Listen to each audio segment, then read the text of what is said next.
आज के इस वीडियो में हम कुछ इंपॉर्टेंट सेंटेंसेस सीखेंगे और ये सेंटेंसेस हम सेंटेंस स्ट्रक्चर यूज़ करके बनाएंगे। जब कभी भी आप किसी को ऐसे मशवरा दो कि आपको मुझसे बात करते रहना चाहिए या कोई आपसे कहे कि आपको मुझसे बात करते रहना चाहिए, अब यहाँ जो ये वर्ड आ रहा है करते रहना चाहिए, इसका मतलब है कि कोई भी काम आप करते रहिए, कॉन्स्टेंट करते रहिए, बार बार करते रहिए। जब इस तरह के सेंटेंसेस हों, आपके इस तरह के लफ्ज़ आ रहे हों, तो उसके लिए हम सेंटेंस स्ट्रक्चर यूज़ करते हैं। सब्जेक्ट के बाद आपका आएगा शुड कीप और फिर आएगा वर्ब की आईएनजी फॉर्म और फिर ऑब्जेक्ट। शुड कीप के बाद हमेशा वर्ब की आईएनजी फॉर्म लगेगी। ये मत देखिएगा कि शुड है तो वर्ब की बेस फॉर्म लगाएं, कीप की वजह से यहाँ पे वर्ब की आईएनजी फॉर्म आएगी। ठीक है, एग्जाम्पल्स देखिए।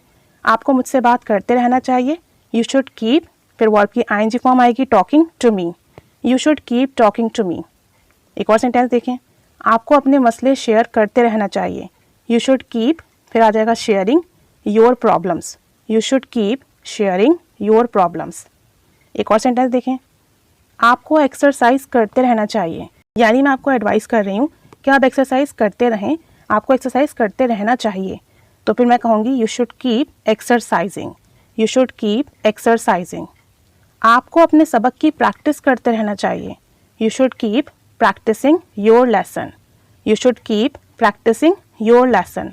एक लास्ट सेंटेंस देखें, आपको इंग्लिश सीखते रहना चाहिए, you should keep learning English, you should keep learning English. अब आप इसमें बहुत सारे सेंटेंसेस बना सकते हैं कि आपको अपनी मालूमात शेयर करते रहना चाहिए, आपको अपनी सर्चिंग करते रहना चाहिए, आपको नौकरी की तलाश करते रहना चाहिए। और हम यहाँ सब्जेक्ट से व्यू यूज़ कर रहे हैं, लेकिन यहाँ पर हम दूसरे सब्जेक्ट भी यूज़ कर सकते हैं कि उसे पानी ज़्यादा पीते रहना चाहिए, कि उसे काम करते रहना चाहिए, उसे दूसरों की मदद करते रहना चाहिए। इस तरीके से हम मल्टीपल सेंटेंसेस बना सकते हैं। अब आप प्रैक्टिस कीजिए, सेंटेंसेस बनाइए। Keep staying with us. Thanks for watching.